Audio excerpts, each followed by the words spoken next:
Hey everybody, welcome to EmpireCV.tv for another week of goodness at Empire's Comics. We have a couple cons to get you guys know about. The first one is Image Expo.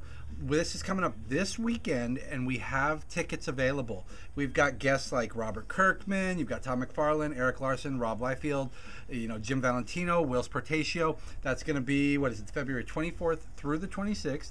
You can get tickets here to be prepared to walk right in at the door. So just a little notice on that. Coming up soon also, we've got SacCon.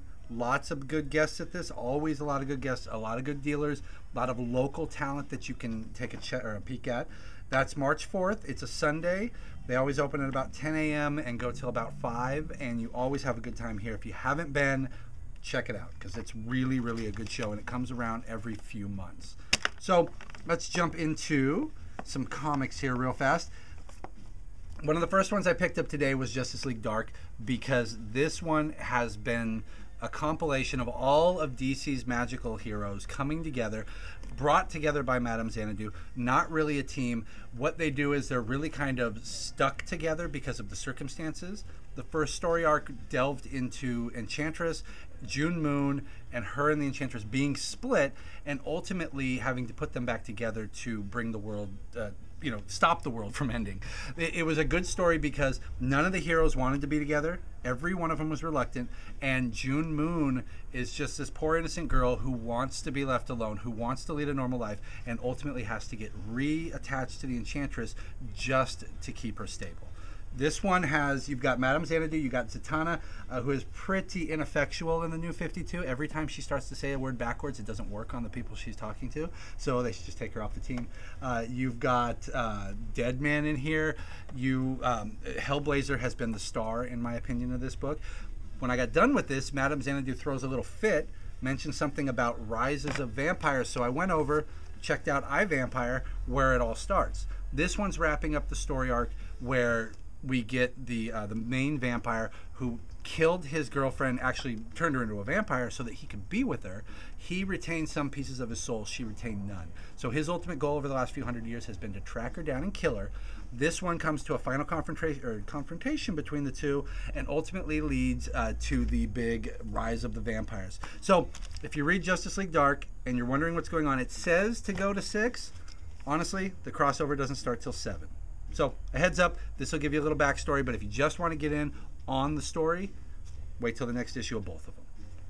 So I wasn't planning on reading iVampire, so that one was a little special one, and it was really good. If you like Jay Lee, this guy does a great imitation. Jay Lee doesn't do anything anymore, so this is a great place to go. And the guy's art is really good. He's got a good foundation for Jay, but what he needs to do is find his own style because he's really, really good at what he does. Flash, we get one of the Rogues Gallery. The last issues have been dealing with a new foe. Really good new spin on Flash. I love the way he shows how Flash looks at all the different things and pieces them together. And you'll have to check out the art on that because what he does is he'll take a page and he'll show you little boxes of all of these things that don't seem to connect. And over the next few pages, as we catch up to Flash, we see how every one of those pieces worked and how they came together. This one gets it gets back to normal because we're going with the typical Captain Cold, and it's not the Captain Cold you know. He doesn't need his guns. He somehow is stronger. He's somehow faster. He has built-in ice power, which also allows him to slow Flash down so that they can go toe-to-toe. So, introduction of the Rogues after the New 52. This is one I just bring up every time because we love it. Uncanny X-Force. You got Betsy. You got Psylocke here in a Captain Britain uniform. They're in Otherworld. You've got all of the Captain Britain Corps. You've got Jamie, her brother. You've got this mad goat sorcerer. It's really a lot of fun. And Phantom X has been put on trial and sentenced to death by the Captain Britain Corps for killing a child who would one day become Apocalypse. They've hinted that there's more than that that's going to bring about his death, or they're wanting his death because that's just, they can't go to every other world and kill every child killer that's out there. So there's something more with Phantom X there. Betsy has turned her back on the Corps. She's turned her back on her family to help Phantom X. And this one sets off with Wolverine, Deadpool, and this Nightcrawler from Age of Apocalypse fighting to save Otherworld while Betsy and Phantom X fight to save Phantom X, essentially. Fantastic Four. If you guys have not been reading FF and Fantastic Four, unfortunately, you guys have missed out on a big chunk of the story. They weren't.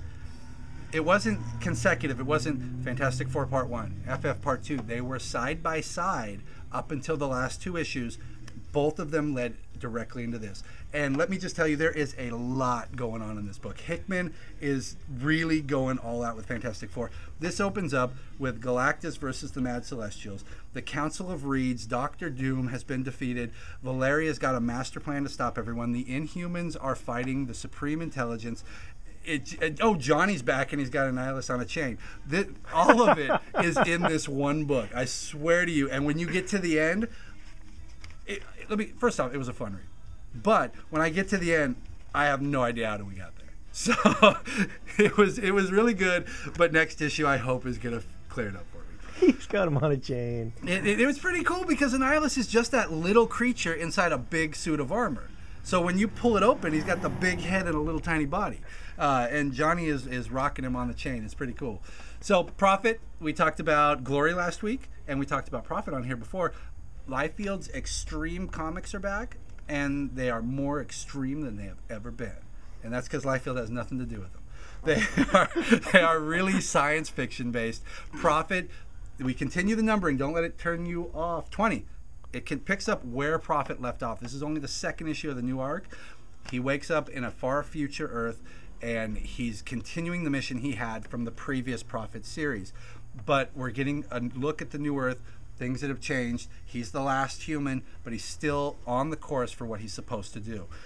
Really European style science fiction, good introduction to the planet, and interesting art. It's not like the other ones. This is definitely a top shelf book. So Prophet, Extreme, we've got Glory, which came out last week. I have more on reorder, and those should hopefully be coming in soon. And speaking of reorders, we just got a ton of new magic in for those of you who've been looking for it. So we've got a lot of boosters, we've got some starters, and I think that's it, guys. Enjoy your time at ImageCon. Have fun at the SacCon. I will see you there. Unfortunately, I won't be at the ImageCon. And you guys enjoy your week. Thank you very much. Is there a writing contest? There is a writing contest. Vision Machine. The Vision Machine is, we're not even halfway through. You have 2 months. We have the unlettered pages for the Vision Machine by Greg Pak, or you can go to visionmachine.net and get them yourself. The goal is over the course of this month and next month to write your own version of the story. You get to take a peek at the art, figure out what's going on. It's a lot of fun because it's nothing like I've ever done before, and it's a whole new way to write. So you have up until the end of next month to write it and get it lettered. You can do it computer, you can do it old school, you can put it on the page, paste it on. That's what I'm going to do. And we're giving away a $100 cash prize for first place, $50 in comics for the second place, and $25 for the third. All the details are on the website, empirescv.com, or you can go to the Facebook page. There's all kinds of links there. Anything else I'm supposed to bring up? That's it. All right, that's it.